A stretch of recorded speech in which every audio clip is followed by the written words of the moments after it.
Hey, you guys. Welcome to the conversation. It is Wednesday, September 11th, 2024. I am your moderator and producer, Ashley Abbott, and this is my fabulous panel of influencers, artists, and all of the above. We do it all over here. Welcome. We have been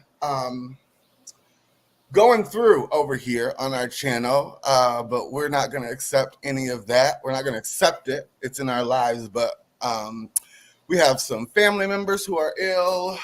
Shaq has a cousin. Is it cousin? Cousin who is in ICU still, if I understand. So we've been praying for Shaq, and she's been leaning on us for support. Natasha's dad had a surgery this last week, so we're still praying for her family and just everybody to get. He just got out of ICU like a couple hours ago, so we are making progress. Yeah. So yeah, we've been praying for him. My grandfather, we're going through some things with him, and so it's just we have lives as well outside of this. So we gave ourselves, was it a week or 2 weeks, you guys? 2 weeks. Okay, 2 weeks off, and now we're back. But last week there wasn't really a lot of drama, but it seemed as soon as Monday came this week, the floodgates opened. So we have a lot of things to cover tonight. It's New York Fashion Week, so that's always exciting, a fun time. So I have fashion files, a whole bunch of looks tonight from that, and some other red carpet events surrounding New York Fashion Week, and of course the debate was last night. And so a whole bunch of stuff we're going to cover.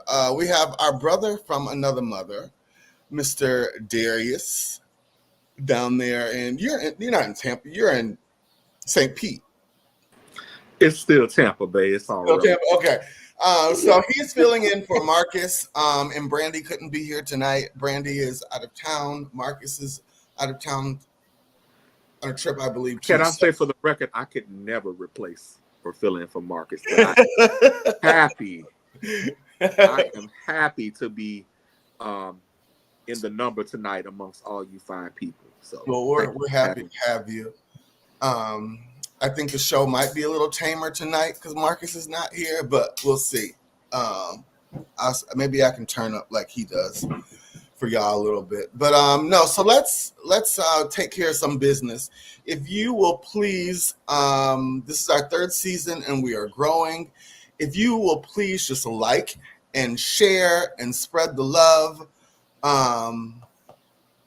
Little by little, we are growing. We're getting there. Hold on, I'm just taking care of some business with this link. We're going to share it to the public, you guys. Mm-hmm. Right? And we need to be live on Facebook as well. Yeah, and we have the I am pasting the YouTube link. I'm gonna pin it right now. I was wondering because I was like, are we live? We are live. We're live. I just shared it. I just shared it on YouTube. Hashtag for my girl Madison, but I ain't want to offend nobody. Are we live, horse? We are live. We are live. So I guess congratulations are in. Well, no, I don't want to do that yet. Let's take care of some little more business and then we'll get back to our first story. Like I said, we are a fairly new show. We're trying to step up our game a little bit. So if you have any, if you want to be a blessing to our show in any way, we have Zelle, Cash App, all the above. You don't have to send anything, but if you'd like to be a blessing, I would love to take your money and use it and step our game up a little bit. We have purchasing sound equipment and green screens and all that jazz. So somebody once told me to make money, you got to spend a little money. So that's what we're doing over here on this channel. So without further ado, let's get into the docket. Congratulations are in order for Kendrick Lamar. He will be performing the Super Bowl halftime show this year. And before we go into the drama of the situation, I just want to congratulate him. I'd like to know who was sitting around the table and somebody said, let's have Kendrick Lamar. Like, where'd that come from? What do you guys think about this choice? Michael, what do you think about the Kendrick Lamar of it all? I was surprised. It definitely seemed a little bit out of left field for me. And you've seen a lot of the heavy hitters weigh in with their thoughts on this too. Listen, I think there were some other names that were more obvious choices, and depending on who you're asking, maybe a bit more deserving of it. That said, his verse on the song "Fucking Problems," that's all I need to hear. All right, so play it at the Super Bowl. Natasha, what do you think about this choice? I don't think that I don't think this was the right choice. I think that we have a lot of other artists that could definitely give like a stadium type show, and I just don't see what Kendrick. Don't get me wrong, he has one of my favorite all-time Grammy performances with Imagine Dragons, so he can perform. But does he have the catalog to really give a half-hour show, grand show? No. I was talking to Brandy earlier on the phone, and you guys know I don't know all these new kids. I like my legends, and I kind of stick to the people I know. I didn't know he didn't really have a catalog. Brandy told me he had one, like a diss song this summer. That's his big song right now, and so that's really what catapulted him into the conversation to be the headliner for the Super Bowl. But without that song, he definitely would not have been in consideration. So I'm waiting. Mm-hmm. Go ahead. Like I'm waiting on Pink to finally get her shot to do the Super Bowl. Like she gives a show. I'm also Missy Elliott. It's time for her. It's time for her to have a show. There's a lot of bigger audiences that could give a family-friendly halftime show, and Kendrick just isn't one of them. Okay, well, let's talk about those choices a little bit, and anybody else can jump in. I like Kendrick. You do well. I think Kendrick is. Go ahead. I think Kendrick is one of the dopest lyricists I hear in the game today. His topics that he covers in his music. I think that they are topics that have transcended a particular genre of music, and I think and that it's reaching a broader lane of people. So so I'm all for Kendrick Lamar. I think he's got that kind of star power. I am, that he can definitely. It's the broadness is where I'm 50-50 here. I actually agree with both Darius and Natasha. I want to start by piggybacking Darius and saying that Kendrick has, in my opinion, an excellent catalog. He has hits. He has radio songs. He does.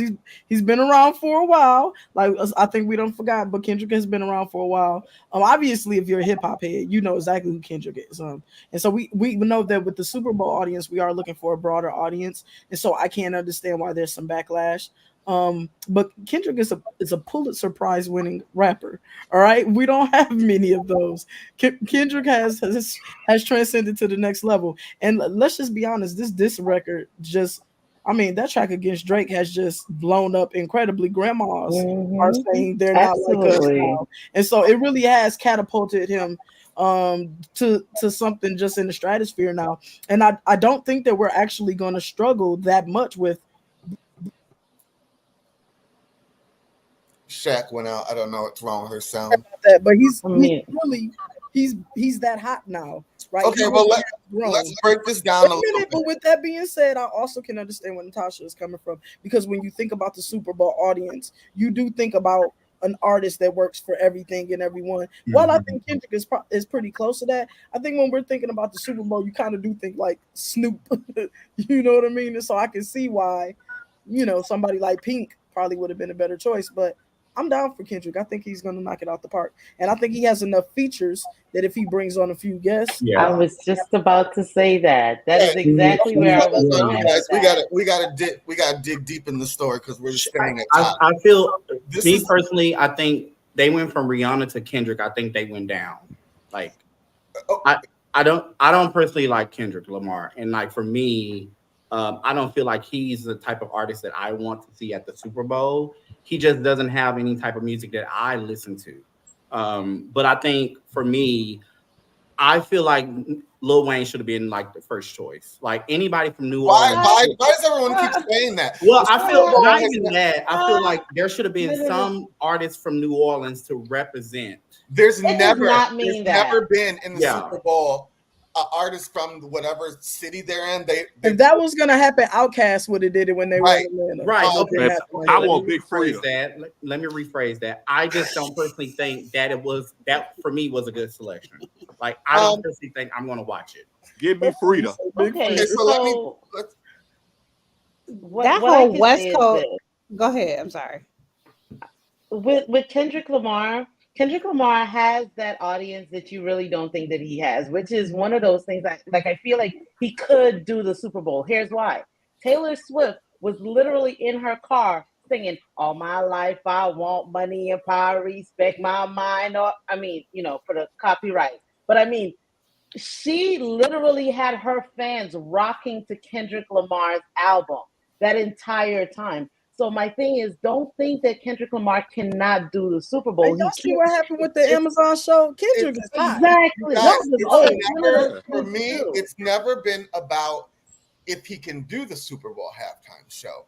For me, is we He are has the seeing catalog. it's coming to seem like we're dumbing our music industry is like Yeah. dumbing down because and I don't know If we're if gonna talk about dumbing down, Yes, you can't somebody put signed Kendrick. Sexy Red. Kendrick is not the rapper. If we're gonna talk about dumbing down, just saying. I mean, that part. I don't know. Actually, go off and cut to him nowhere, y'all. I don't know if dumbing down was the right phrase. It's the respect. It used to be you have to be a legend to do this stuff. You have to be in the game 10, 20, sometimes 30 years to get a Super Bowl halftime show. And now all of a sudden these people who've been out 5 years can perform on the biggest stage in the world. I don't know what's happening to our industry. This seems like no one. It used to be you had to be respected, and they're just letting anybody do everything. Megan Thee Stallion is hosting the VMAs. Like when did we start doing this? You're here 10 minutes now. That one kind of makes now sense. these people But it's they're hot in the industry. It's become the very culture. like what's trendy right now is that's what they're putting in front of us. Absolutely. I feel like I agree with Natasha. Now, Missy Elliott did perform at the Super Bowl, but she did it with Katy Perry. Why As a not feature, give yep. her? I think giving her that opportunity because she's hot right now, it would have been ideal. Also, they did a whole West Coast with Dr. Dre. Why not give Timbaland an opportunity to bring a Super Bowl? Like I do agree with Ashley. I do feel like we have like with everything music and entertainment is just like what's trending right now, not what can actually I feel like that's the culture, ideal. though. We may not like it, but that is the nature of the beast now. Everything is digestible. It's what's hot, the hot 30, the tweets, hot tweets. The culture is disposable. So Jay-Z is now the producer of the Apple halftime show.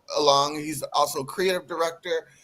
And Jay-Z has the final say now about who performs and who doesn't perform, which brings us to our next part of this drama.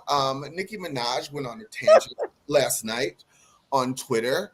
And this is all in quote. I'm not going to read everything, but in quotes, she's saying this to Jay-Z. It's allegedly just end quote, denying a young black man what he rightfully put into this game for no other reason but your ego. Your hatred for Birdman, Drake, and Nicki got you punishing Lil Wayne. Lil Wayne, the GOAT. Nola, what's good? Eminem stood firm on having 50 Cent come out. A white man, shit sad, house N-word tings. But it's good for them. I'm having a stroke trying to read this. No loyalty. Well, then niggas will keep stunning you. And then she goes on to say, you think speaking up on injustice within your workplace should only be done if it's for a person who would do it for you. I'm really the realest Nick now. Wow. And by the way, you don't know the half of what Lil Wayne has done for me and others. Wayne had Drake and I on his tour with no paper sign. He was one of on all the mixtapes with no paper sign. This man has literally changed the face. Yeah, she just goes on and on. For what? It's not even her fight. Like, I could see if that was Wayne, but that ain't got nothing to do with nothing. Is she saying that? Is she asserting that Jay-Z intentionally snubbed Wayne for the Super Bowl? Yes, that's what she's asserting. Yes, I almost hate and regret the whole West Coast show because it really got people spoiled to think that whoever the hosting city is, that an artist needs to come from that city. And that was just a one-time thing. And then all of a sudden people are expecting that to be the rule, which is crazy. I don't understand that. Lil Wayne would never, ever, ever be able to give a good enough show for the Super Bowl. His most recent show at WWE, which I think was WrestleMania or something, was horrible. Oh, he came out with I mean, he did admit to having like memory loss and not even remembering his own words. So see him with his what the hell he gonna do for a half hour? We having somebody feed him his lines, and then we can't understand him. I heard that he missed rehearsal. He didn't go to any of the tech rehearsals. He showed up 5 minutes before, grabbed a mic, and no one really knew what was going on. So with those kind of rumors going on out there, no one's going to give you the biggest. You know how many millions of dollars go into the halftime? No one's going to give you that for you to jerk off. Well, I think it's legendary in general for it to go to a rapper. I don't think that when we think about showmanship and when we think about epic concerts, we think of rappers. Rappers aren't really known for shows. That's not really why you go to rap shows. You don't go for the explosions and everything. And so I think it takes a certain caliber of rapper to even be considered in this conversation. And so if we look at what it takes in what we're talking about, I do think that Kendrick kind of falls in line. Like I said, outside of something like Snoop Dogg, who everybody loves and who's super legendary, Kendrick may be the caliber of rapper that you can put in this conversation outside of Jay-Z himself. And you know what else you have to consider too? What? And some people may not think it. Kendrick is very much a crossover artist. Absolutely, he is. They listen to him. They buy his stuff. That is why he has. Even Natasha get on here and talk about him with Imagine Dragons. Yes. They aren't just handing out Pulitzer prizes. I'm not going to say that Kendrick has not crossed over. He's not a huge artist and everything like that. I will never say that. I can't say that. I just don't know. And I guess there's going to be features and he's got a lot of time to prepare for it. I just don't see this grandiose show for a half hour coming from him. Like his parts that he had in the Super Bowls, because he's done 2 now, were great, were amazing. He had choreography, he had the stage setup, he had everything. I just don't know what he could, coming off of Usher. Hit after hit after hit after hit. All of the set changes, all of the choreo, everything else. And it took Usher a hot second to even start bringing out extra artists for features and stuff like that. He was manning that show about himself. And I mean, Usher gave us a show. I just don't see Kendrick giving us a show. Usher is a performer. So if we're going to make that impact, Usher is a performer all over. That's what I expect out of him. Point. Then Jay-Z we need to have Jay-Z. It needs to some Jay-Z outside place. We need to say Jay-Z outside, like, who gonna check me, boo? I did it. We need to say, I think the Super Bowl needs to say, okay, we want to see this, and try to maybe craft the shows with the artists. I don't know. We are spending way too much time on this. It's not until February. So we'll be talking more about it as more news rolls out, who's going to join and so on. So moving on, speaking of snubs and people not being asked to do stuff, and Beyonce was snubbed for the biggest country music honor, the CMAs. She got 0 nominations. but simultaneously has the biggest country album in the world. So why the math isn't mathing? Let's talk about this. It's not a secret that the CMAs are notoriously racist, and country music seems notoriously racist. So what That's do we what I don't get, because melanated people created country music. Mm-hmm. And just like most other things that we created, somebody else came along and appropriated it. I don't know, y'all. Shabuzi does but still have the #1 album out, and Shabuzi is a very black male presenting. But let's talk about Shabuzi. Shabuzi wouldn't even be #1 if it wasn't for him being on Beyonce's album. I agree. I think that they are making a very strong statement about Beyonce and about her not being welcomed, and her level of star power not being something that's going to take over their industry. I think it is very much so something that is done purposefully. Like, you are not country. You don't get to command anything here. I definitely think it is a form of sitting her down. And then, but the existence of somebody like Shabuzi then gives them something to hide behind and say, hey, this guy is here. We're not against you, but I do think it is very targeted and very anti-Beyonce. And I think it's what she spoke on. And I think that fortunately she doesn't want or need their applause. True. Exactly.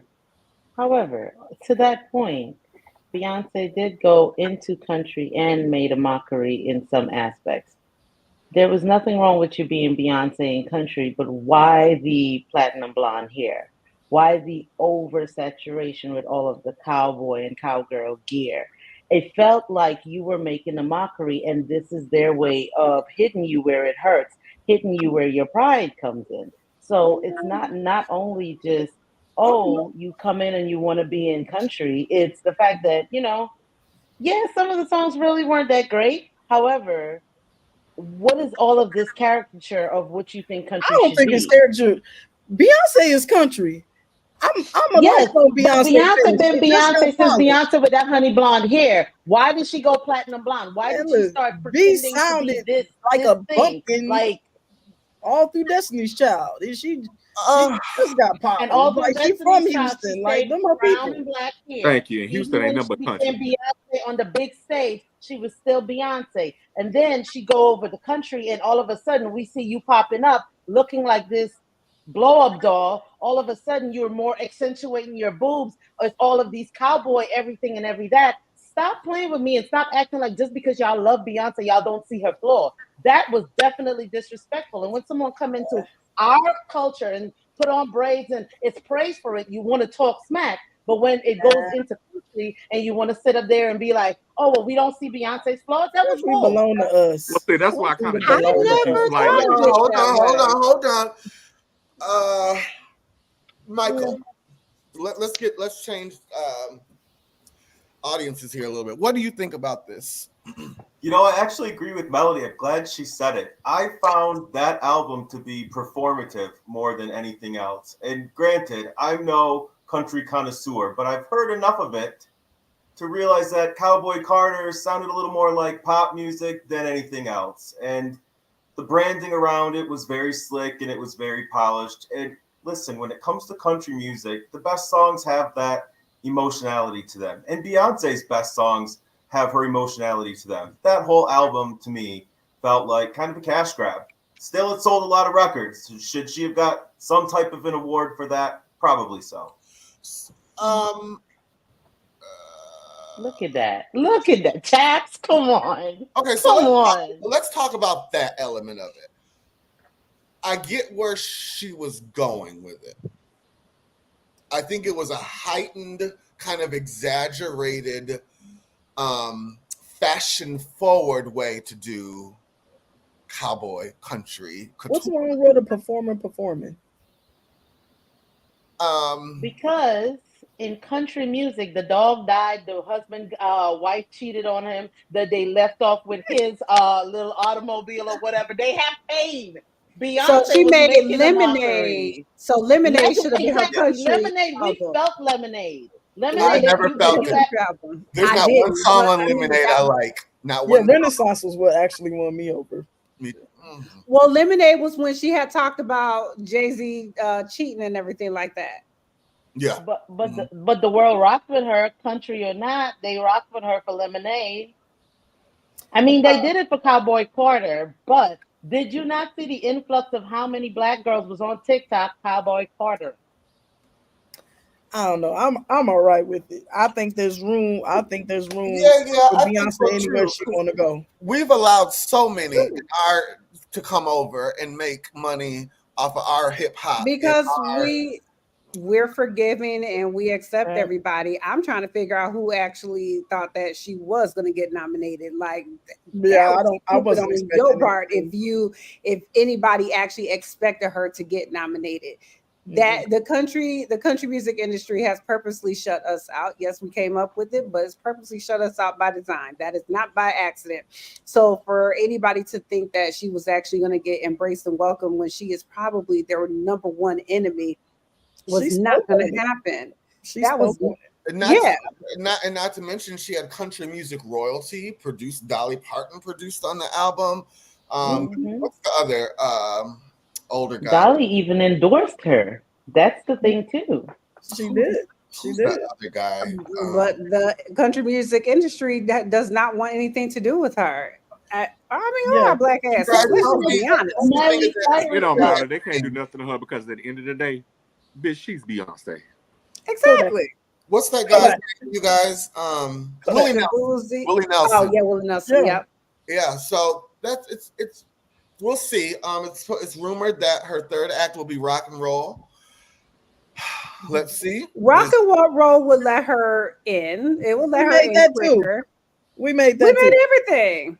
We made everything. Oh yeah, we did make that. Yeah, we did. She should have got. She won't. Darius Rucker from Hootie and the Blowfish to be on her album. Maybe she could have got it in. And that song probably would have slapped. It probably would have. We shall see what happens.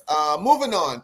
So let's go. Let's get into politics a little bit. Last night we had a second debate with a new candidate.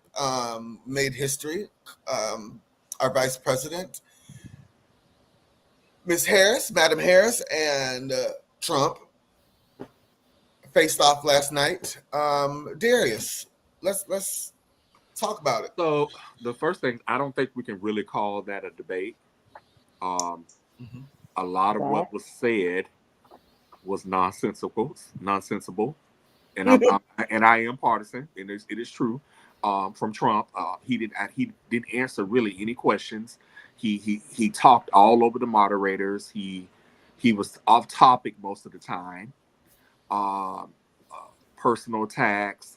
I mean, we talked about Joe Biden and his performance in the last debate. Now we're talking about Donald Trump's performance.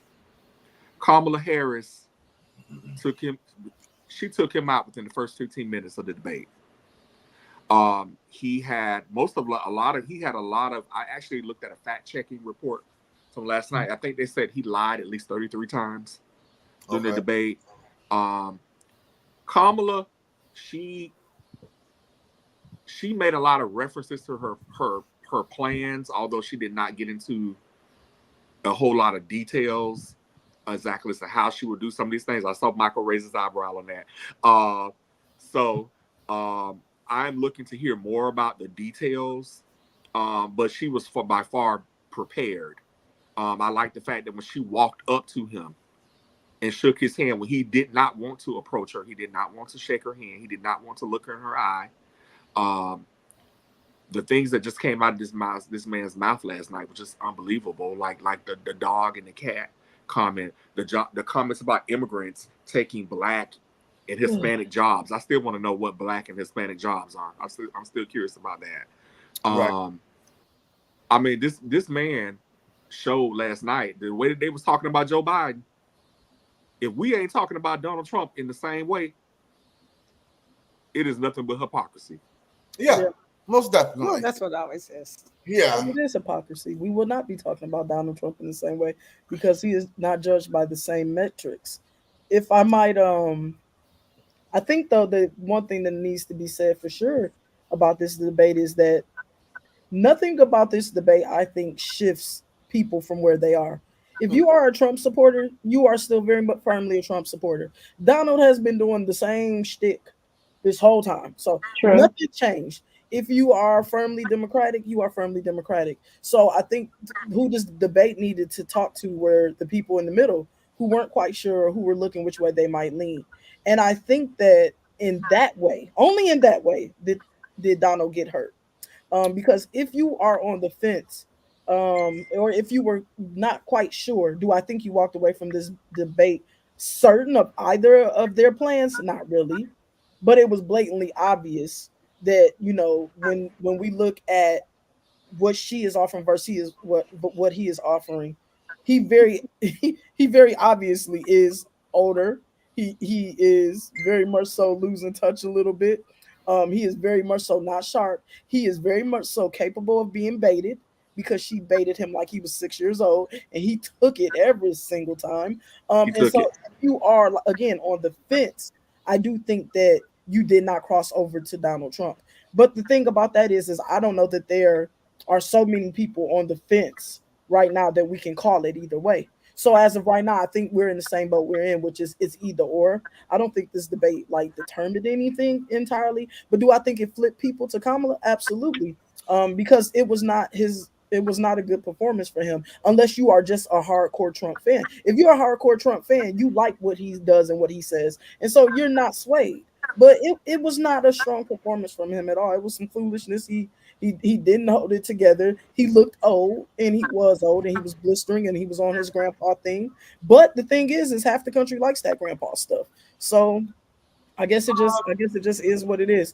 I personally though, I can admit that if I was to, the one thing that came to my mind just watching even clips is it's the thing that happens a lot as an educated intellectual black woman in this country, which is that I very much struggle with how very little white males have to do to be considered smart or important as opposed to us. We always just have to be so much more. And as I watched her and watched how polished she was and how together she was, and then watch him just making a fool of himself, and they were going for the same job, I was just astonished. America is just hilarious to me, and it will never stop being funny.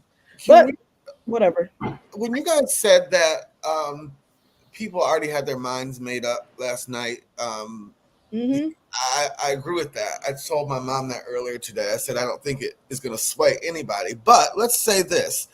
So someone like me, I guess I'd say I'm a Democrat, but I have some conservative views as well. Yeah, I consider myself a moderate. Actually. Yeah, people always say you're not a Democrat, but some of the stuff you talk about. But I would think if Donald Trump could just pull himself back, get out of his own way, I think he could even maybe win some people over if he just didn't talk crazy all the time. If I didn't feel, now I might get in trouble for this. My opinions do not, nobody on this panel shares my opinion. So no one else gets canceled or gets anything over what I'm about to say. But if I wasn't scared of losing my marriage equality rights for voting for Donald Trump, that's the biggest thing on the table for me, because I feel that the migrant situation is completely out of hand. Here in New York and Colorado, I heard as well. I haven't been to either of those places in a couple months, but here it's out of control. Like they're literally kicking people out of apartments to move migrants in for the government to pay for it. And I have friends who are losing their apartments and aren't getting leases renewed. And they're just taking over our neighborhoods here. There's been a lot of gang activity in neighborhoods that traditionally have never had it in this city. And the mayor did a press conference here yesterday and saying, we are a sanctuary city, but in all too many words, he didn't say he made a mistake, but he basically said we need to figure this out. And we, as a city, have been telling him this for the last 2 years. So now that resources are strained, there's an uptick in crime. At the DNC a couple weeks ago, some Venezuelans attacked some of the delegates. That was all over the news. So it's a lot that I would say maybe I'd give this man a chance if he could clean this stuff up. But I don't think he could even step out of his own way. That is the eternal Republican struggle. Absolutely I always not. tell people the bulk of the Black community is, in my opinion, the bulk of the Black community is actually conservative. But Republicans, racism and being in people's bedrooms is such a big thing for the more conservative, church going community, and so it ends up always it turns us off, But I grew up, most of the Black people I grew up around were conservatives. They are conservative in thought. It's just that conservatives also just always end up leaning on racism and bedrooms. And honestly, I think they could win if they stayed in the bedrooms and got out of racism. But they just can't help the racism. They can't. Right. So that's a very good. Doesn't matter anyway. That's a very good point. They just can't help it. They just gotta sprinkle in a little bit of the N-word. They just right. And I'm delicious to them. And what I say is what I say. I'm never going back on what I say. But I'm not a racist. I just want it to be cleaned up a little bit. I want it to be not that it's dirty. I'm saying the situation cleaned up a little bit more organized. Why are only a couple cities having to fund or fit this whole crisis? Why is it us, New York, and a couple other cities? But you have to also recognize a lot of that was done by Republican governors, like Governor Hot Wheels in Texas, like Governor DeSantis here in Florida, who are sending these people to your cities and your states. They are spending taxpayer dollars to send these people to your states. And I do realize that those of us who are born in this country, feel that we have squatter rights. But remember that this country is a country of immigrants. And before all of our ancestors came here, whether willingly or unwillingly, there was somebody else here before us, right? Before they came. And so be careful. I just want to caution everybody: be careful when you start dehumanizing people. Because guess what? When they get through dehumanizing all of those people, who you think they're coming for next? Because they really don't want you here either. How quickly we stop being a humanist when it's someone else? I always say that we are very quick to no longer. Never forget how our ancestors came to this country, and never forget that there are still many people in power, and there's a system in place in this country that does not want to see any of us win. Okay, but Darius, I have a question. That's fine. I get what you're saying, but I just want it to be across the board. Why is it? I have a friend who was selling a food truck. She bought a brand new food truck, said she had to get a second job, and now she's just not into it anymore. And she said she had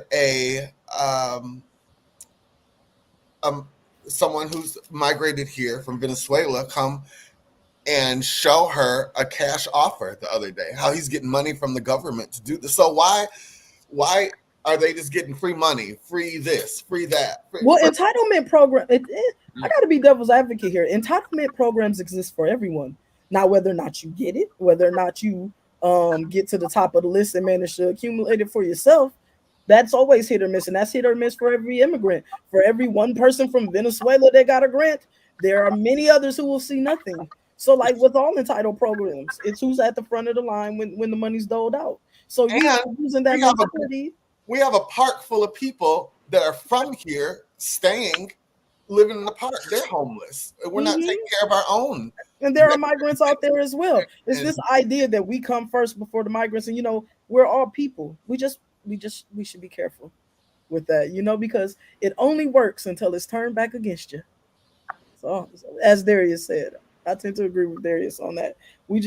I think we just really need to be careful about othering everyone else. We're all humans, right? Or are we not? Yeah, we are, but we all don't have to feel okay about it. No, no one can tell me how to feel about a situation until it's you. Now, I will say, Ashley, I do feel that American citizens should be the first ones to benefit and that's from American taxpayer dollars. I do feel that. I do feel that we should not have Americans, citizens out here homeless, living in parks, living on street corners, whatever. I do feel that you should always take care of home first. That does not mean that we can't help other people, but that we take care of home first. I do agree. Thank you for putting it that way, Darius. Thank you for putting it that way, because I guess that's what I was trying to say, but my tongue's a little bit more sharper and I just sometimes don't care.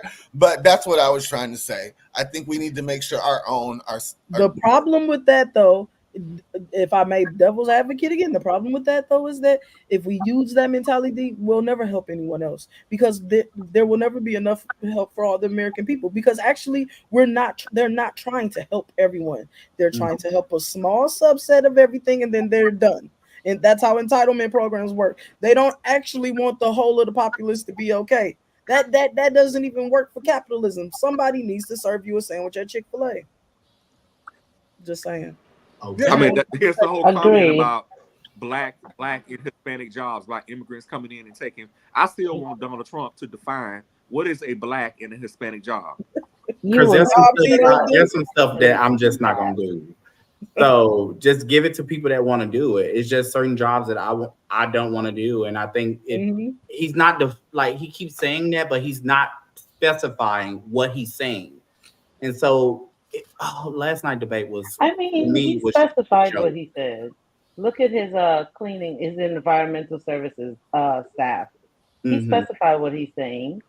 I mean, that's not a question about it, but just neither here nor there. So yeah, overall the debate, well, like Darius said, it wasn't much of a debate.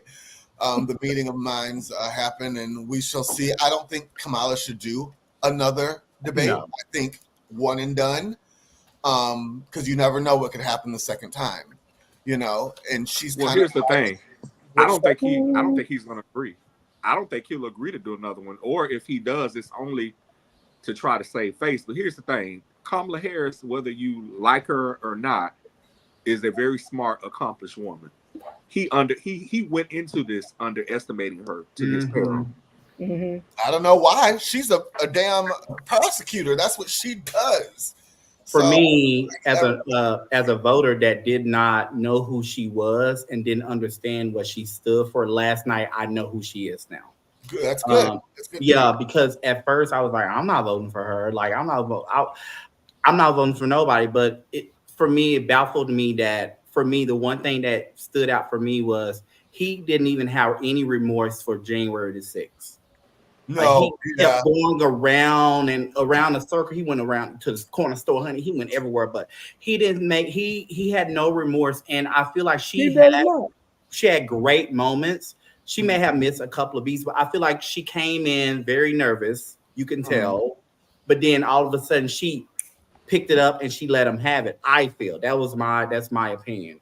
But I don't feel like for me as a voter, if I was to pick the two, I don't feel like I don't know who he is. I know who he was and I know who he still is. I just don't know anything new about him because he didn't say anything. He talked about dogs and cats and people eating dogs and cats.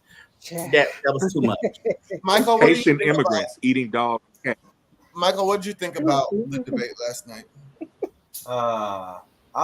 Listen, I don't want to go too hard on it because I don't know that it's productive, but does everyone remember in 2016, around this time where everyone said Hillary's great, Trump is a joke, she's got this in the bag, and then she lost? Yeah.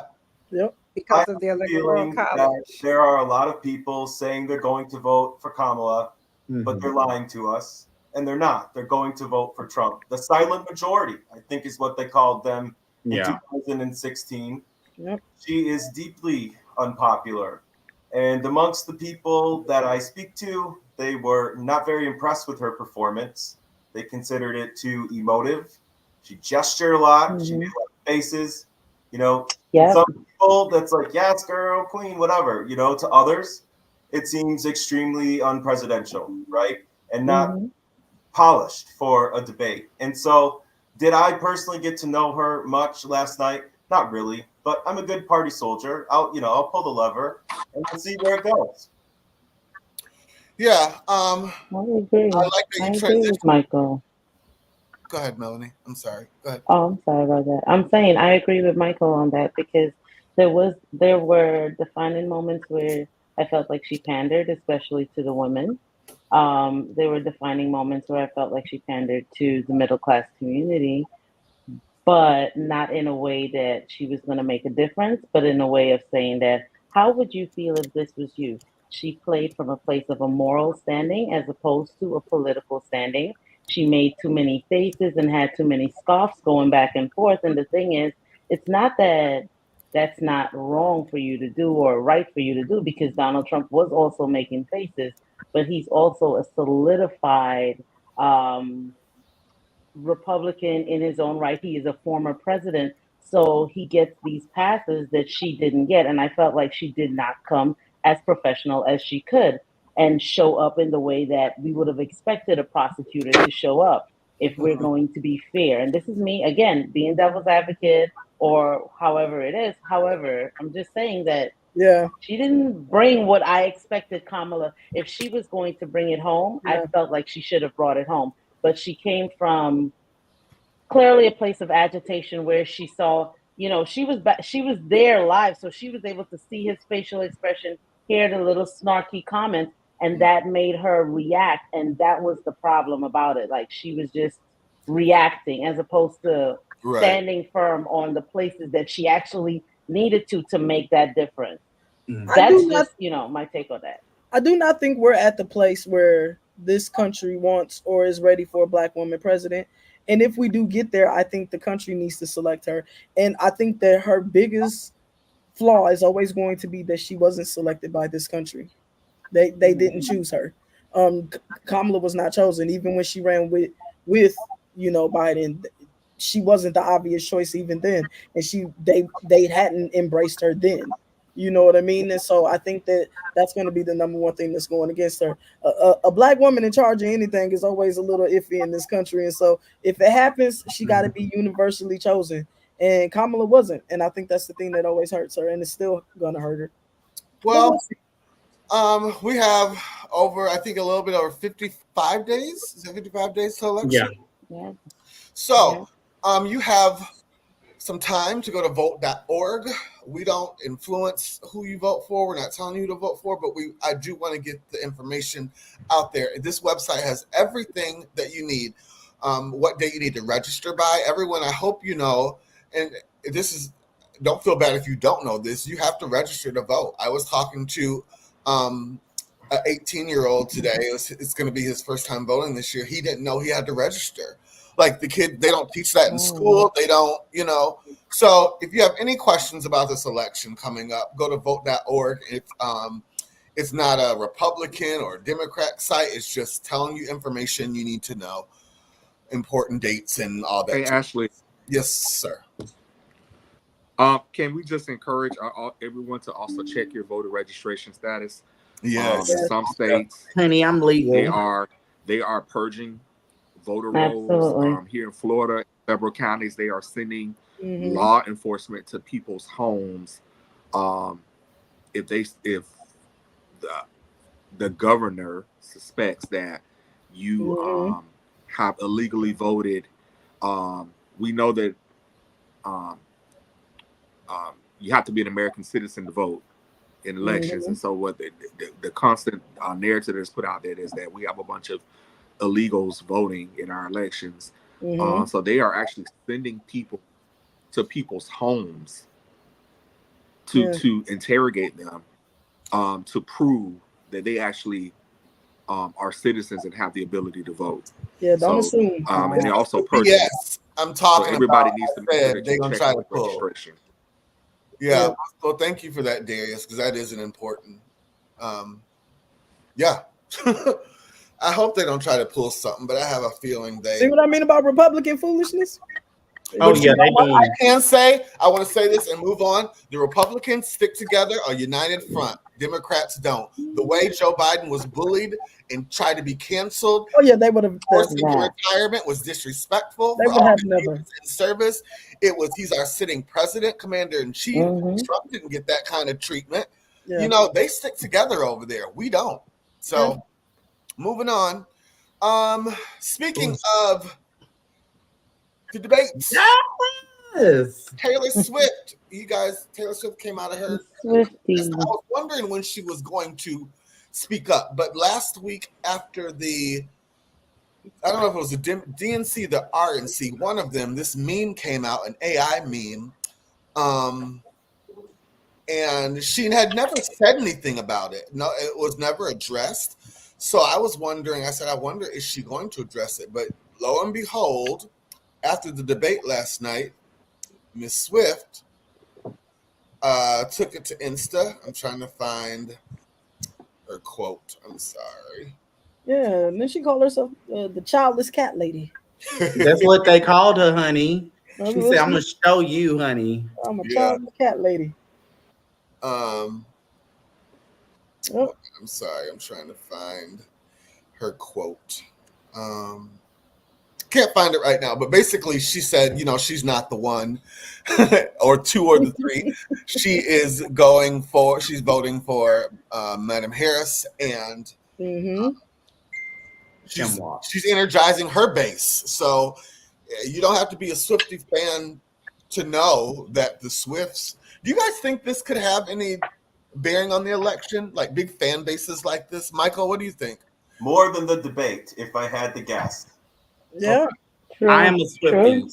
I'm a Swiftie. So when I found out she was like endorsing Kamala, I got so excited because her fan base is huge. It's bigger than Beyonce's. Yeah. Like it's huge. And so when I tell you whatever she says, a lot of people take into consideration. True. I remember when everything was coming out and they did like this whole Swiftie movement where people was actually on Zoom, like raising money for Kamala Harris. So I don't know. It could benefit Kamala Harris and Tim Watts that Taylor Swift has endorsed them because people love her. She is the Trump's campaign took it seriously. Honey. They have already responded very angrily. Yeah, she's the all-American and let girl. them know that there will be hell to pay.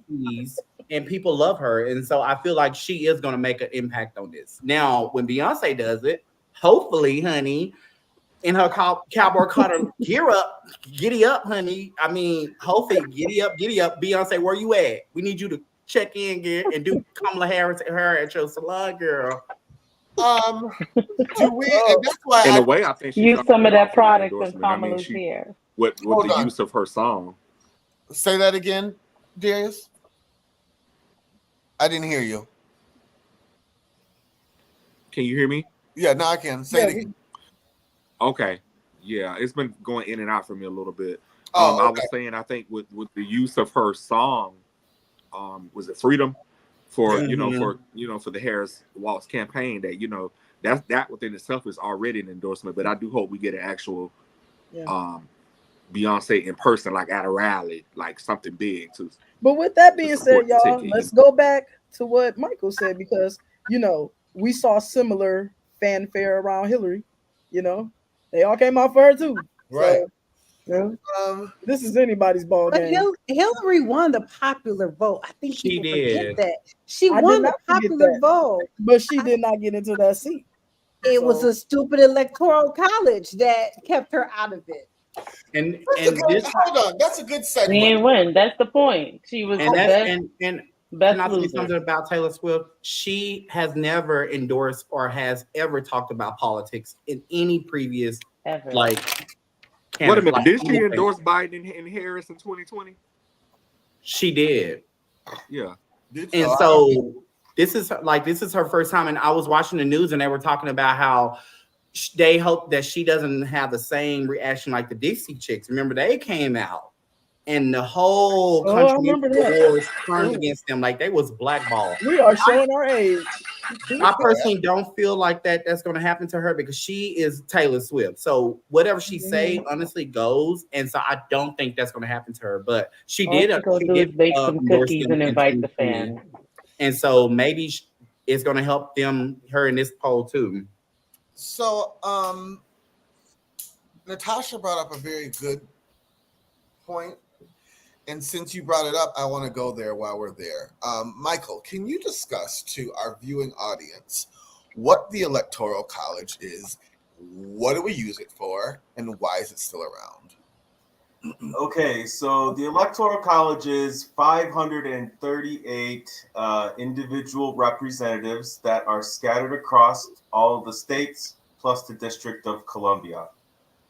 We have it so that if you hearken back to our earlier days, it essentially gives all states some measure of equivalent power because the amount of individuals per state that get to cast a vote is the same as the number of senators for that state, which is always 2, plus the number of members of the House of Representatives that they have for that state. So more populous states have like a much higher number of voting members for that electoral college, and then the more sparsely populated states just have a few.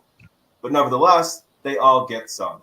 The reason that they do this is because if there was, well, I suppose these are the arguments in support for keeping it, right? Because to be clear, I think we're the only developed democracy that still does things with an electoral college. But the proponents of keeping it in place say it prevents, I suppose, concentrated population centers from carrying the day and always having the policies that matter to them the most being the policies of the entire nation. In other words, the Electoral College is designed to ensure that everyone's viewpoints are considered in some form or fashion. So the goal of it is quite noble.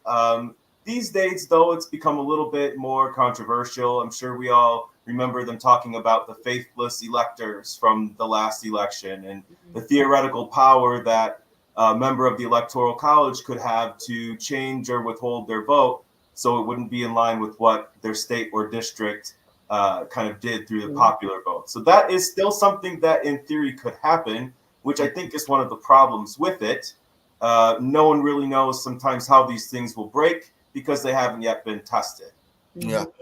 I just thought it was important. Thank you for that, Michael. I thought it's important for people. Some people don't, like that teenager I was talking to today. We talked for like 15 minutes. He didn't know what the Electoral College was. Like, I'm like, what are they teaching you in school? So I think it's very important. These kids, all they're on is, social media. Try to get some of this information out. I know we don't have a million viewers, but you never know. Somebody might be watching this and not know what the Electoral College is. So thank you very much, Michael. I appreciate that. Moving on to your expertise in the courtroom. There is Diddy Combs has been ordered to pay $100 million in a sexual assault judgment. Actually, in my home state, your state, Michael, Michigan, it says Diddy, the business mogul's legal troubles continue to escalate, and it appears the situation is getting worse. Quote, Derek Lee Cardello Smith. But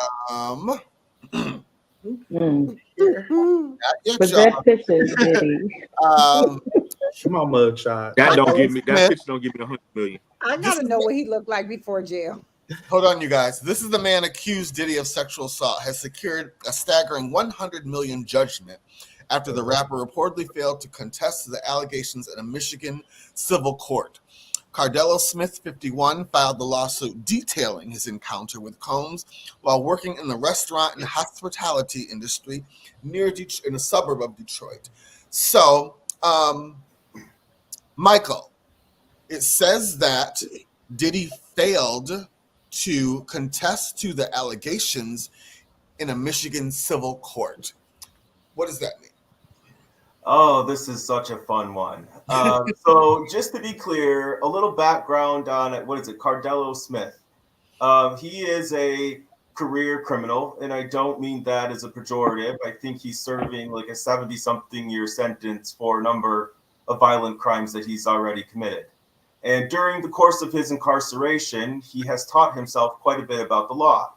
And I did a quick search, and he is a prolific litigator, all from prison. He has sued the Attorney General of Michigan, the Catholic Archdiocese, some payday loan companies, just to name a few.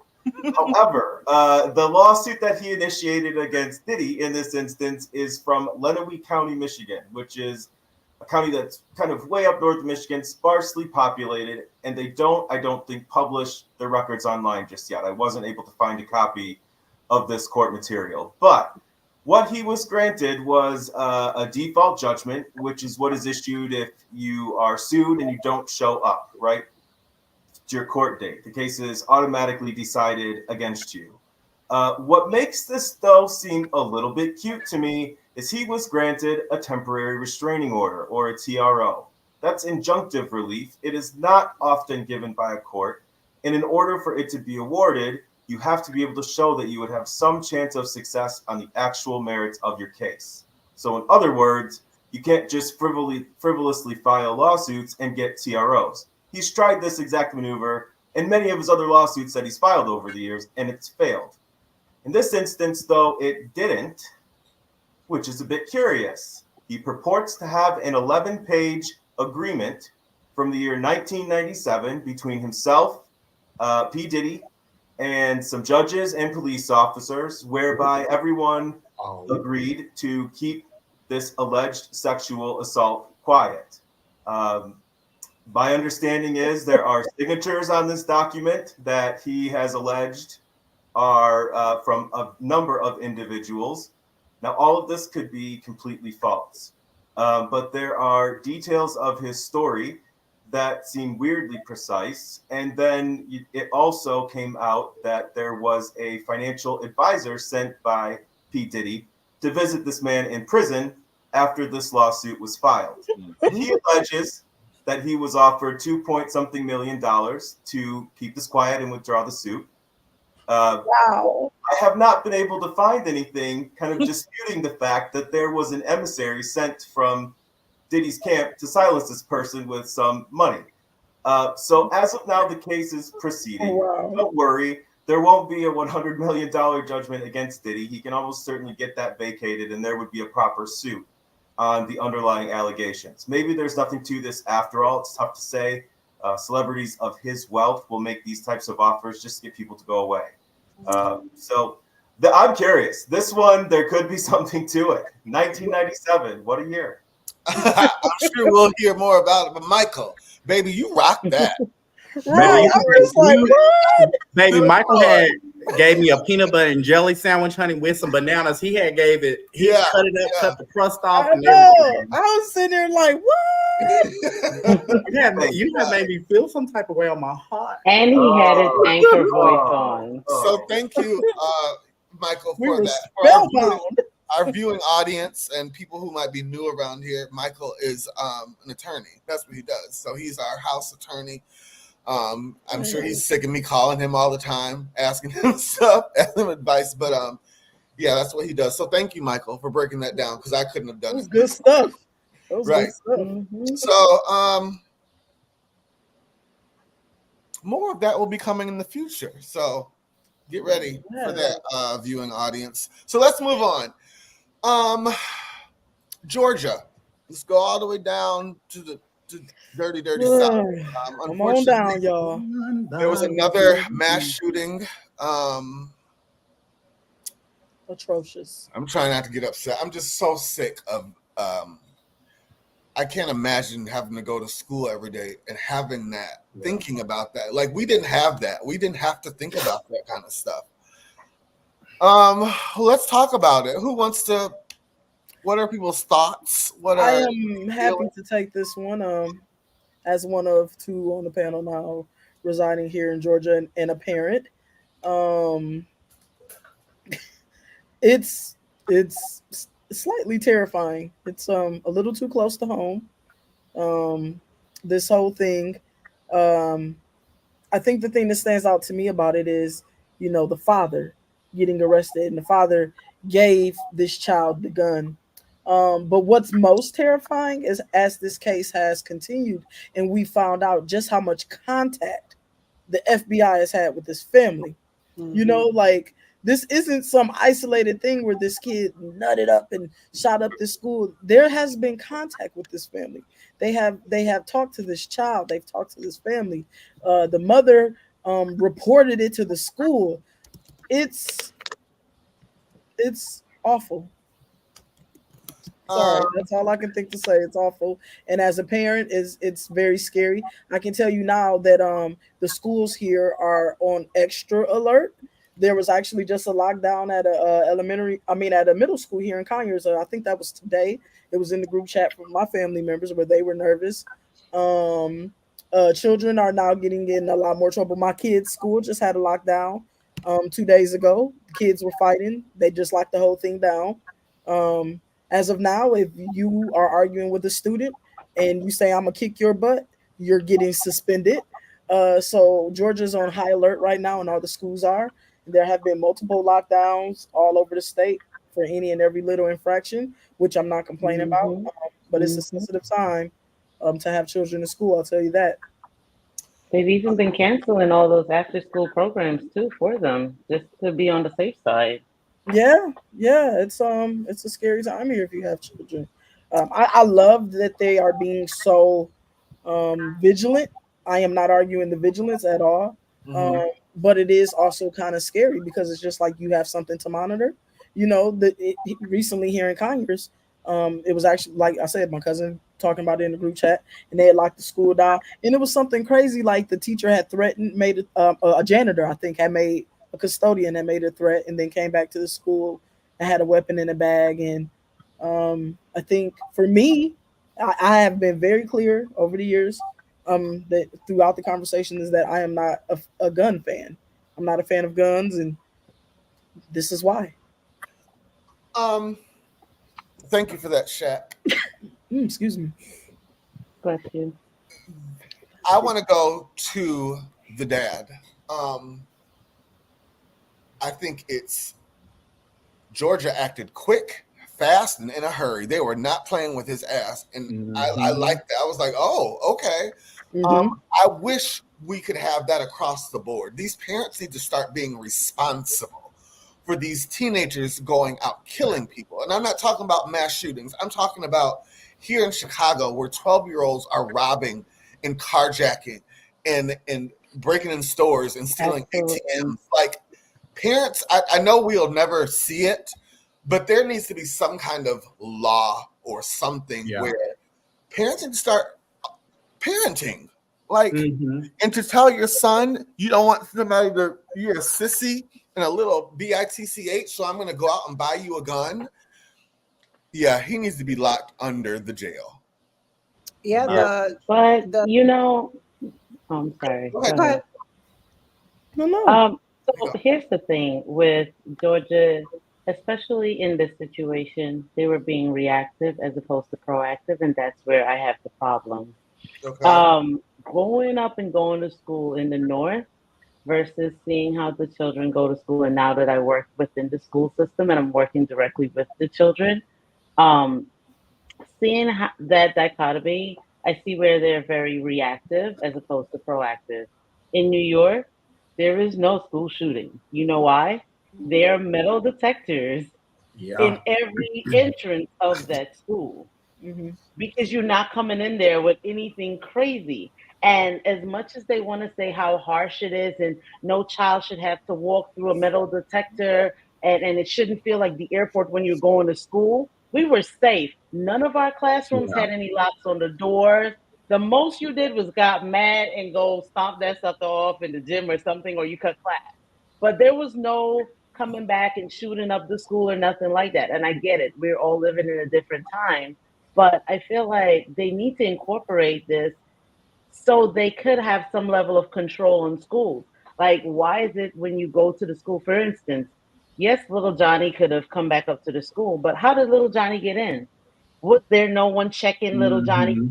Were there no locks on the door? Like, at some point, there needs to be accountability that's had. And I don't feel as though, especially the South being so liberal with all of the guns and everything else, that they have any type of, I guess, stopping point. They feel like, there are no if Johnny protections in learns how place. to, like if Johnny gets to go shoot deer, why can't he, it's not the same. It's not the same.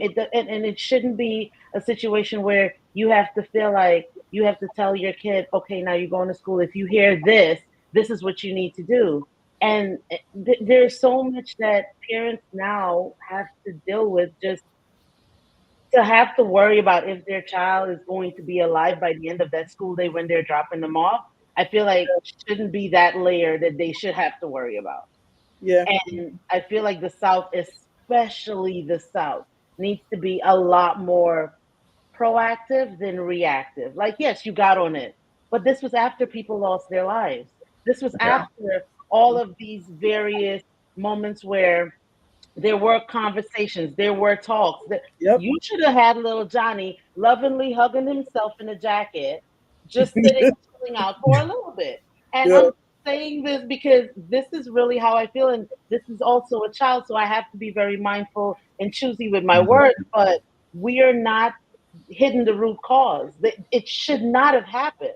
Unfortunately, it did. And yes, you were very reactive and responsive, but why did it have to get to this when Yeah. you weren't putting the safety measures in place at first? That's Yeah. like you now opening up a warehouse, and after someone's leg get chopped off, now you want to put OSHA regulations in place. That makes no sense. Yeah. Yeah. That's all I'm saying. It's astonishing, especially coming especially same being from northern states to come to southern states. It's just mind-boggling how little protections are in place here, because they are walking around with guns. They're giving kids guns. They're in grocery stores with guns around here. They're openly carrying them, and it's part of the culture, and yet there are no protections in place at all, and it's weird, but the teacher can't have a gun on school property. Make sense. Yeah, I remember when I was a kid. I'm from Oak Cliff in Dallas, Texas, the hood, baby. We had metal detectors. Like, we had people coming into the school talking about gun violence. We had people coming into the school talking about drug awareness. They don't do that now. Like, they don't do that anymore. And like when I was growing up, we had to go listen to somebody tell us about why we don't need a gun. But it is sad because I'm on Twitter. I'm like scrolling. You be seeing the teachers get their ass kicked. Just all the students in there doing the most. So I feel bad for the teachers because they're not protected. So I feel like when I went to school, the principal was at the front door. Where you going? What you doing? Where you been? Yeah. We had student aides. Like, we had like monitors. Like, we had all this in place. I go to pick up my nephew and them, and they don't have any of this. We don't even know who the teachers are. So it's just it can be very confusing, because I just don't think that they're taking things as serious, because I do feel like in Dallas, DISD, they've closed so many schools, so they don't have the right people in place, because teachers are quitting because they're tired. So I think there's just has been such a lackluster of support for teachers, and like supporting them, protecting them, because I'm gonna tell you, these kids now, they don't care. They rowdy, and they bout it. Yeah. So they just don't care. Well, let's hopefully, I'm not going to say hopefully. We know unfortunately there's going to be another school shooting. I just want to pray for the individual. That's so normal, though. It is, and it's sad. There was another one in Massachusetts. There was another incident with a school, I think, somewhere in Massachusetts, somewhere up north. Right after that shooting happened in Georgia, where I think that a kid brought a gun to school, but I think somebody told that he had the gun in his car or something like that. This is at a high school, I want to say. Wow. Yeah. I don't think he actually shot anybody, but just the fact that he had the firearm on campus, on school grounds. Right. It's terrifying as a parent. You send your children to school every day on faith, and you want them to go. You need a break, and you got to go to work. But yeah, I definitely. I remember I was talking. Me and my girlfriend have definitely said stuff like, "Oh man, wish we could keep them home." Yeah. Yeah. All right. Okay. We're going to go into fashion files, and then we're going to do a special edition of Come Sit on My Couch. It's another docket, but it's going to be in that department, the love department. So New York Fashion Week is going on, and then next month we have Chicago Fashion Week. I'm so excited. This is my favorite time of the year. It's like Christmas for me. So starting, we have a lot of looks, and people are showing out, starting with my girl. Here we go. Let me get my list. I wish we could take a group trip to Fashion Week. Wouldn't that be fun? Mm-hmm. Yes. I'd be confused the whole time. No, you wouldn't. Oh, No, you wouldn't. we're gonna talk about that in a minute. Actually, I forgot about that, Shaq. But anyways, let's head on over to my girl. Where is she at? You guys, I'm blind. Miss Jacqueline Carr. She is a gospel singer, very well-known gospel singer. She was at New York Fashion Week, and she is wearing, and I like she's representing for the thick girls. Jacqueline Carr is wearing Timberland Couture, and she is wearing Loewe, like it's a, I don't know what you guys call that. It's like a shirt dress, French coat shirt dress. What do we think? Love it or hate it, Natasha? Love it. Shaq? Tim's on couture now. I'm with the shits. When they partner with Jimmy Choo and they're $3,000, they're couture. All right, I'm with it. Yeah, she look dope. Melanie, like it or love it? Or I like it. Sorry. I like it. Darius? I like it, even though I don't consider it high fashion. I understand who it's made by and how much it costs, but honestly, baby, you could have got all that at the thrift store and put that together. So you hate it? I mean, yeah. Okay. I don't hate it. I just don't see it as high fashion. Yeah, I was surprised too. I was like, when did that happen? Michael, that cap sleeve. Yeah, no, it's a no for me. Okay. Tamar? No.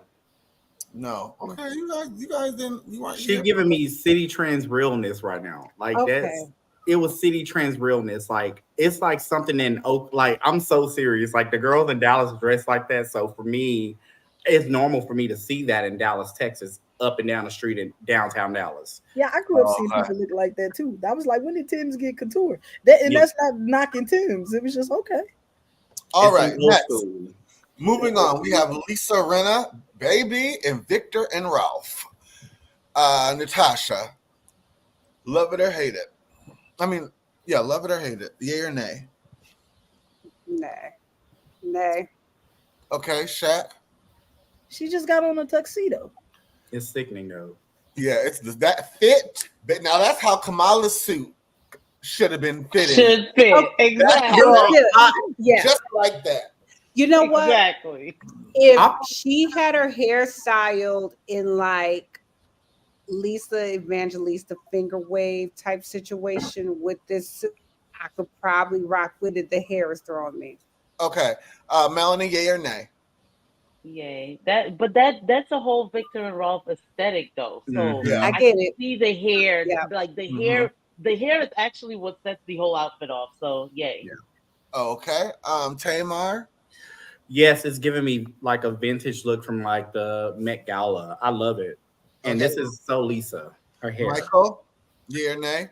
I love it, but this is only good because Lisa Rinna is wearing it. To be clear, whoever got her first made a fortune. People are buying what she wears. It's wild to me. Yeah. Okay. And who did I didn't call on Darius? Yay or nay? Nay. Okay. Moving on. We have. She just got on a tuxedo. But it's not just a tuxedo. That is how a tuxedo is supposed to be made on a woman. Like it's snatched for the guys. Moving on, we have Shakti in Dior and Balenciaga rain boots. Tasha, yay or nay? Nay. Okay, Shaq, yay or nay? I got a video of my son in them same rain boots, and y'all ain't call him fashion. So this not fashion either. You bought him some Balenciaga rain boots? No, but they look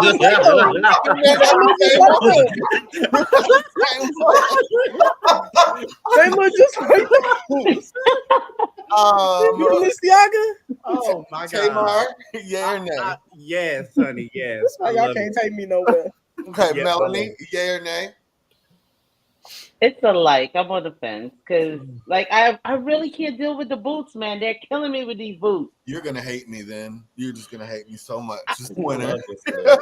Y'all are killing me with these boots. Darius, yay or nay? So is that a skirt or shorts he's wearing? Those are shorts. They're a new Shorts. thing. They're like they're shorts, but they're flared shorts. Mm-hmm. Okay. I don't know what season it is where he is. He just looks like he's wearing like a trash bag. All of them. You look like what? I can't hold on. Like I he can't wearing hear a trash Darius, you bag. guys. What'd you say? He just looks like he's wearing a trash bag. Okay. All right. I don't get what I just don't get what some people call fashion, because I don't see nobody walking around the streets wearing what he wearing. But okay. All righty. Michael. Actually, what? we have seen Tim's, a tuxedo, and some rain boots. I'm sick of your shit tonight. Who's next? Who didn't go? I did Michael. Michael, yay or nay? Yeah, I like it. I Yeah. love this. Yeah. Okay. All right, moving on. We have Mason. Tamar, did you say yay or nay? I did say yay. Okay. Moving on, we have Mason Beretta. She is the influencer. She is wearing Balenciaga boots and Loewe fur. Natasha, yay or nay? Oh, yeah, Balenciaga boots. I said that. Yay or nay? Yay! Okay. Let's move it. Melanie, yay or nay? Yay. I mean, like, I got that whole ensemble. Like, I could see this. Yay. All right, Darius? I can't. Where's it? Is he free? Oh, there I'm you iffy on it. I'm Okay. really iffy on it. It just don't give me high fashion. No. All So right. I'll say no. go. Michael? Yeah. And Tamar. Nay. Okay, so before we go further on, and Shaq, yay or nay? Just leave me alone, Ashley. Before we go on, I want to just try to help you guys out a little bit. So Darius said it doesn't give him high fashion. So fashion has changed, you guys. High fashion is now streetwear. Streetwear is high fashion. Sweatpants are high fashion. That's what it is now. So you're going to be seeing a lot of people in t-shirts and baseball hats and Bottega rain boots with sweatpants. That's just how it is. So they might not have leather on or whatever from head to toe, but this is thanks to Kanye. Now athletic wear and everything else is now couture. So okay, I'll readjust. I'll readjust my thinking. This is where I'm gonna just stay. I'm gonna stay in my commenter lane here because this is probably the most confusing fashion files we have had thus far. all right. And you guys know why? Let me also tell you, this might help you too. We've had, like, when we go to London, Paris Fashion Week is different than New York. Mm-hmm. New York Fashion Week, you're going to have a lot of the hip kids, the downtowners, the uptown, the trust fund kids. They do New York Fashion Week. Paris Fashion Week, you'll see Chanel and Armani and Mr. Old money. And older money. Milan Fashion Week is for the men and the gays. You'll see a lot of leather and a lot of heels. So different cities cater to different. Where's that feedback? You talked to him about this before this debate. Did you get the sense that he was ready? That he was. What is that? I don't know where that came from. But anyways, does that make you guys understand it a little bit more? It's helpful. Yes. Okay. That is helpful. All right. I think I'm uncomfortable with fashion feeling accessible. But New York Fashion Week has always been about, like, the streetwear match, like the streetwear and the street casual, and like that whole like look, like that's always been it. So I could see that like being it. It's just I have for New York Fashion Week, I have friends who will go and get their whole wardrobe just to be out on the street to get their pictures taken. That's what they do. Yeah. They outside of the streets of these shows. They don't even go on the shows. They just go get their picture taken to be in a blog or a magazine. So, all right. Kim Kardashian was at the Balenciaga show last night, and Balenciaga, this doesn't really do it justice in person.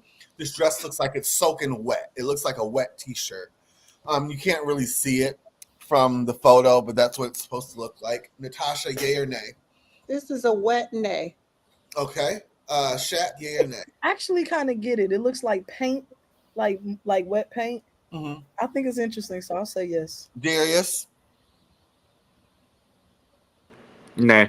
Tamar, Yes. Melanie, No. Michael. Yeah. All right.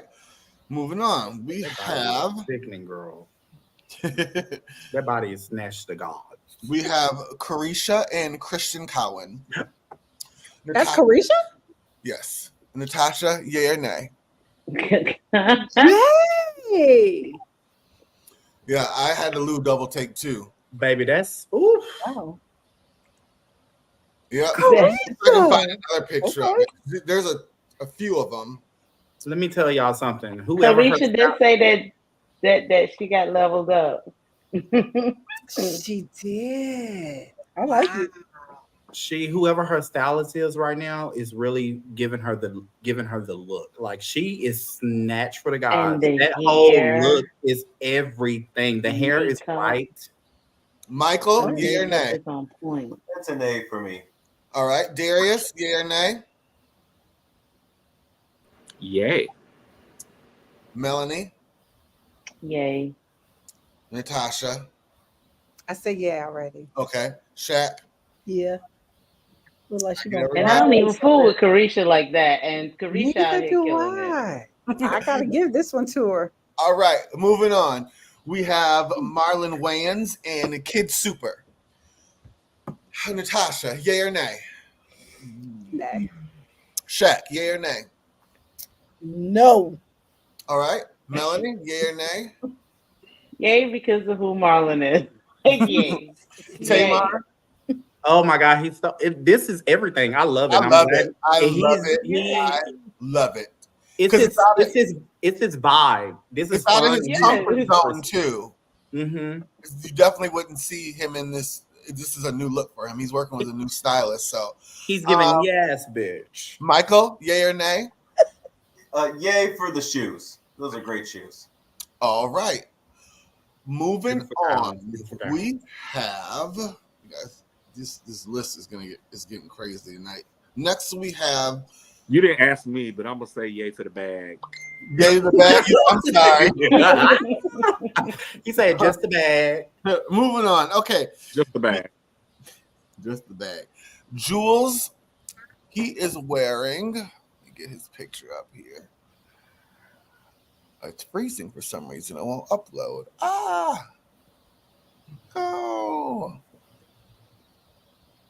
Okay, we got to move on. We can't spend any more time on that one. This is also Kim Kardashian in Miu Miu, and Northwest is in Miu Miu and Yeezy. Natasha, yay or nay? Nay. Melanie, yay or nay? Yay to my bestie, Miss Westy. I don't know about her assistant, but yay to her.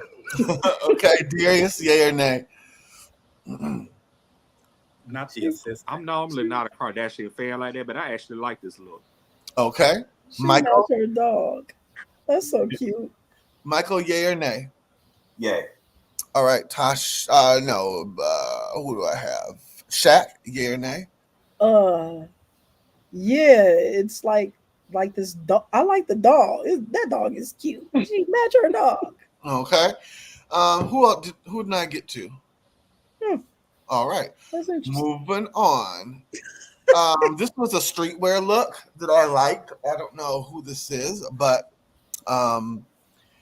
it's Fear of God, it looks like, and maybe Acne Studios, if my fashion mind is telling me right. Tasha, yay or nay? I like that. Yay. Okay. Shaq, yay or nay? Yeah, I like them pants. Okay, Melanie. Yay. Tamar. Yay. Michael. I'm getting a very early 2000s reference point here. I like it. Cisco Okay. vibes. All right. Yeah. That Tamar, Cisco vibes. Okay. Who else do we have here? You know what? I think that's going to be all for Fashion Files. So we got 2 more big stories to get to, and I know one of them is going to be really controversial. So let's go into. These are both kind of sit on my couches. Rachel Zoe, she's probably the biggest celebrity clothing style in the business. Mm-hmm. Her and her partner of 32 years, 26 married, are divorcing. And he is the CEO of Rachel Zoe Inc. He's the co-CEO of Rachel Zoe Inc. And she's like huge now. She has she's like Michael Kors. She has home goods, comforters, couches, cups, blanket, all that stuff. So she's worth a pretty penny now. What do you guys think about getting divorced after 26 years of marriage and having your partner, basically his name's on your brand? So what do we think about this? Michael, what does this look like legally for them after being married? He helped her establish her career, basically. He's been her co-pilot for the last, over 25 years. So what, legally, is this going to be a mess, do you think? I get the sense that this one will be fairly amicable. You rightly pointed out that they kind of built the current empire together. Now she's the face, but he's well regarded in his own right. I don't know that they would have gone as far without each other. So normally in situations like that, they have had an understanding for probably quite some time. And I actually know some folks who were romantically entangled for a period of years and still work together just fine afterwards. At a certain level in every profession, it gets a little incestuous like that, right? So I think they'll find a way to do it. They both seem to be pretty level-headed about it, and 50% of their fortune is quite a lot of money anyways. So my working with my partner ruined my last relationship. I would never do it again. It broke us up. We were together 8 years. He was in the last show I worked on when we were together. I asked him to be my assistant director, and it tore us up. So I would never work with someone that's just my opinion. Does anybody else have? This is an open forum for this one. I think when you look at something like this, the question is, what's the friendship like? And I don't know that you make it that long in marriage without some level of friendship. Mm-hmm. And I do wonder if maybe they just have, and I don't know, so I can only speculate, but I do think that sometimes what can happen is you reach a point where the friendship is the dominant relationship as opposed to the romance. And then splitting is just about, splitting just becomes about, hey, we're here for each other, we're friendly, but we don't want to do anymore. Yeah, and I think it could be a situation like that. I mean, it's just I think that sometimes when marriages have been together that long and then they've worked together this long and they've stayed together this long, they work well together. That's the only explanation for this, for them to have made it this far and this long and to be this successful. And so I think that whatever they have together, they'll probably continue it together after they break up. It just, I think that they may be friends, and I think that may be the difference with relationships, right? When you get together and there isn't a clear delineation of what we're doing. This is business, this is pleasure. Yeah. But some people really just work well together, And I think that sometimes when you work well together, you come together, right? But then you can come. You become apart, right? Become apart and still maintain it. I actually, I have a very long-term friendship myself with someone who I dated years ago, and now we are still friends. And when I tell people, I'm like, that's like my sister. I'm like, that's like my sister for real. Yeah. Like sometimes it just, you worked well together. You were friends. So I think that may be the situation here. And I do think though that if you don't have that very strong friendly foundation, I think it will go the way you said, Ashley. And sometimes the relationship isn't built on friendship; it's built on relationship. Mm-hmm. And that's all it needs to be. And I think that's probably going to be the difference. Anybody else? It sounds like, well, I'm just saying, it sounds like Michael said, they probably wouldn't have seen half of the success separately that they saw together. So I mean, you could split you can have $1 to yourself, or you can split $500 with somebody else. So Right. which way are you going to come out ahead? So it sounds like it seems like it's going to be pretty amicable. It didn't, even the announcement just seemed like this is just the phase that we're at in our lives now. Sure. But I Okay, also moving felt on like to they were living their lives separately. Also, at the same token, they could have been already had something set in place, so where they're like, you know what, now we're at a place where you're good, I'm good. All right, now let's just go our separate ways. So that could have been a thing, or it could have been written into their clause that after this time of us being together and building, we then move on because contrary to a lot of people's belief, marriage is not what marriages were back in the day when women couldn't get any type of anything. People are actually going into, yes, I love you, yes, you love me, but let's also have this contract because we still have to live and we can't pay the bills on love. So it's one of those things too, being realistic. Yeah. Yeah. good, Melanie. I like that. Okay, moving on. Last story tonight. Rapper Eve doesn't want her children to see color. She says she wants them to be colorblind. She's not even raising her son in America.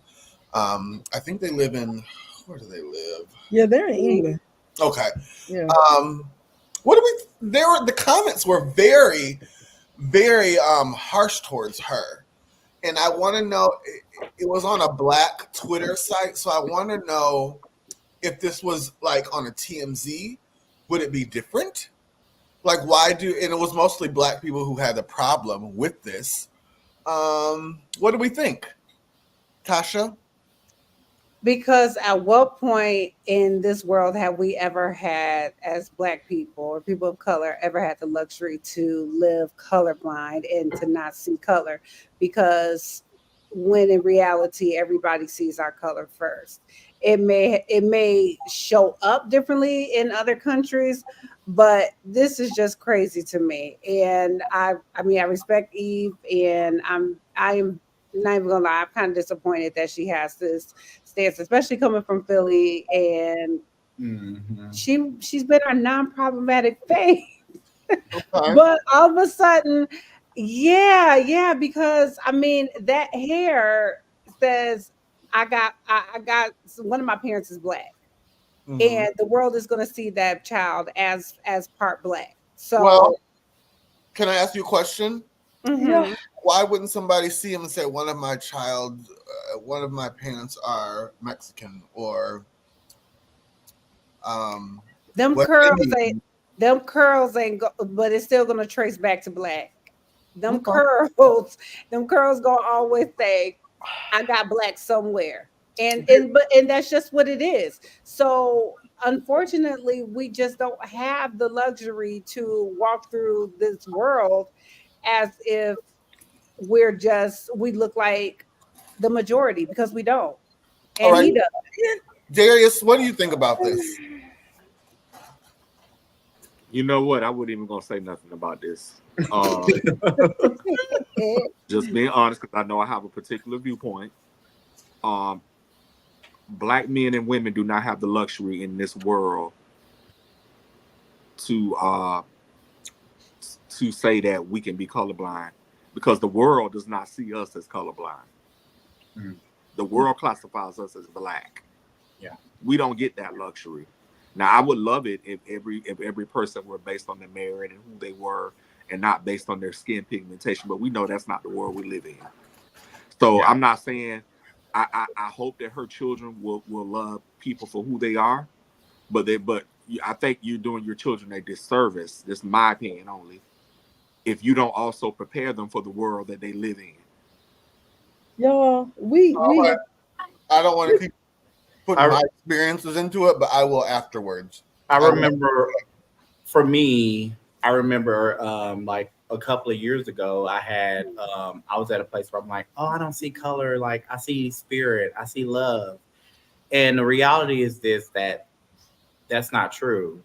Like I have to go back to my roots and actually understand who I am and where I came from, regardless of who I'm married to or regardless of who I hang around. I just got to know who I am, because sometimes I feel like for me, I got lost in who I was.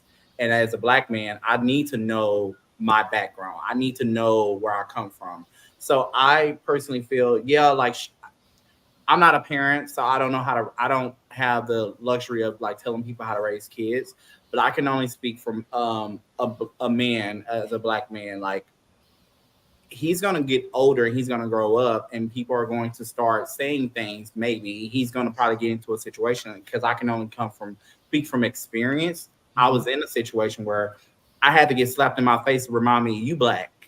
No matter who you with, no matter where you live. Like, I live in a nice gated community, honey, and I'm married to a white man and his friends and all that. But at the same time, I have to be educated, like, to remember that I'm still a Black man, and it's okay for me to see a certain thing, but also make sure I remember who I am as a person. Exactly. No.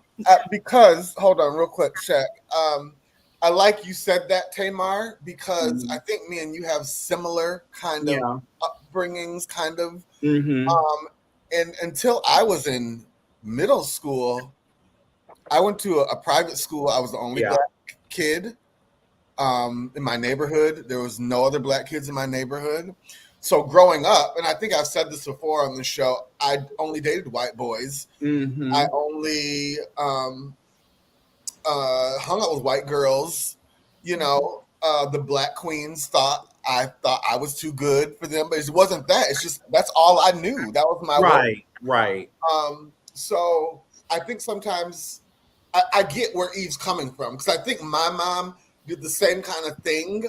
Not to say she didn't want me to see color, but she wanted me to be kind of have the gamut, like be very well rounded. You know what I'm saying? You can have anything you want. Exactly. Yeah. So that's why I kind of took to the story and I kind of agreed with it, because I want my kid to know the same thing. I don't want them to think, oh, I'm Black, so I'm already coming in, you know, it's a disservice. But I like what Tasha said. Like, Eve is a Philly girl, like, by nature. Like, I know Eve when she was rapping, like how she rapped and what she rapped about. And I think sometimes like I don't go around my family like that, but I actually went to a barbecue one Saturday, because I haven't been around my family so long, because I just don't hang around them. And when I went around them, it just brought back really good memories of me being around my family and helping me realize, like, these are my roots. These are my people. Even though I may not be around them all the time, I still need to come around, because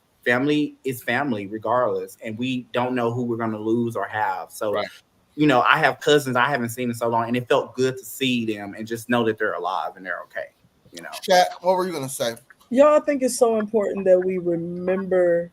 So when I hear stories like this, I never really get incensed. I'm not upset, because I think that it's just really easy to forget that money and fame doesn't mean that people are smart, and it doesn't mean that people can speak about things in ways that make sense. And so, yeah, she has a platform and everything, but that doesn't mean that she should really be speaking on things. And so when she says this stuff, we just have to let it be her thoughts and her opinions, right? Because that this doesn't mean that you're elevating, that you're intellectual, and that you're going to say or look at anything that makes sense.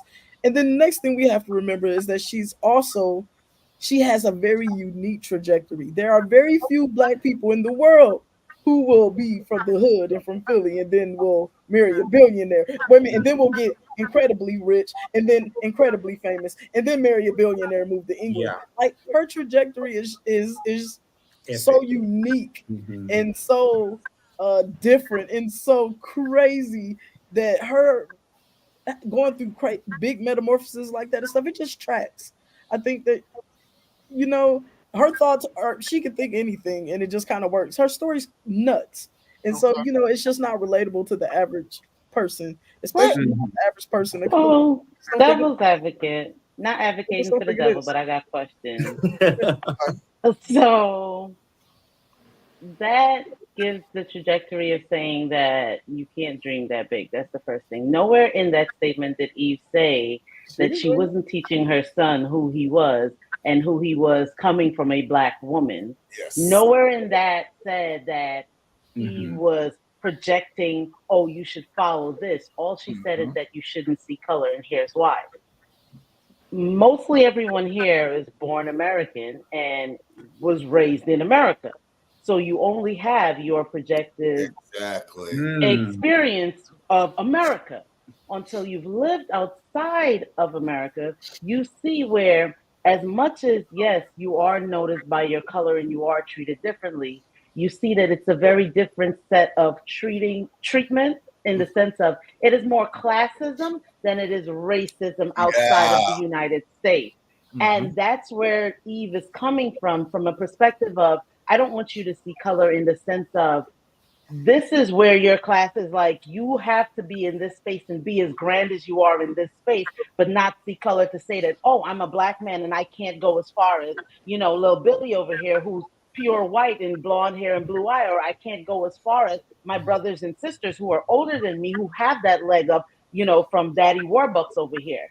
So we have to also take into context that it's not just, oh, she's a billionaire and oh, her story is so unique and oh, she's left Philly and she just forgot where she came from. She's very aware of all of those things, but also saying that she didn't dim herself down in the spaces that she was in as a black woman. That's why she didn't see color, hence why she married a white man. Because think about it, going back to Philly, going back to the hood with that white man, she got a lot of ridicule, if we're going to be honest. So look at it from the perspective of her saying, I don't see color when it comes to who I love, because I shouldn't have that like barrier. But also, I don't want my kids to see that barrier, because that's then limiting them to say, oh, you should be with a man, or you should be with a woman, or you should be with someone who's not trans, or whatever the case may be. She's putting that as a general statement as not seeing color. But everyone just was so ready to just be so on her, like, how dare you? And it's like, that's her perspective. She's lived outside of America. She has a different perspective. Right. As a matter of fact, classism, that was a great word. There you go. Michael. Oh, I'm sorry. Michael, but go. It's the truth. Yeah, it is. I agree with you. Michael, what do you think? No argument there. What she said, I think I've heard from pretty much every well-intentioned liberal in my life of a certain age. And as I used to get mad about it when I was younger. As I've gotten older, I try to examine the intent behind the phrase. In my experience, when someone says, I don't see color, what they're really trying to say is they aren't personally making snap judgments on whoever they're interacting with based on the color of their skin.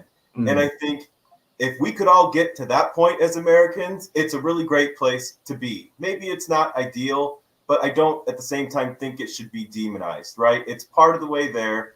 Once we're all there, then we can start to think about things like how they can't be true because of our subconscious bias and systemic racism and all those other great things, right? But this is the start. And I also, I've lived overseas. I agree with that aspect of it. Here in America, we make a much bigger deal about all of this than anywhere else in the world does. And that's not to say I'm trying to minimize that aspect of it, but she's a woman of the world now. Her perspective has changed. I get it. Yeah. Okay. Yeah, I agree with that. So does anybody have anything else to say about this subject in particular? I think I would like to do like a special episode on just like dating and stuff, because sometimes we go down these rabbit holes and we can't spend an hour on this subject, but I think it's helpful us talking it out like this and seeing other people's perspectives. So maybe we'll try to do like a forum, maybe with some other bloggers from other channels. Maybe we could, I don't know, let's think about that. But this is a different show tonight, but we talked about a lot and I had fun. So please like and share. Like and share. And we'll be back next week. There's a lot of stuff. There's like 5 stories we didn't get to this week that I want to get to next week. So the world is getting crazy. We'll have a packed show next week as well. Are all minds clear tonight? Give Tamar a star wipe or something. Come on. Darius, I just love it. Thank you for coming over here and playing with us. We love having you. Thank you all for having me. Thank you, Darius. Yes. And everybody have a great night. Cass, stay on. And remember, like and share, and we will see you next week. Peace. Bye.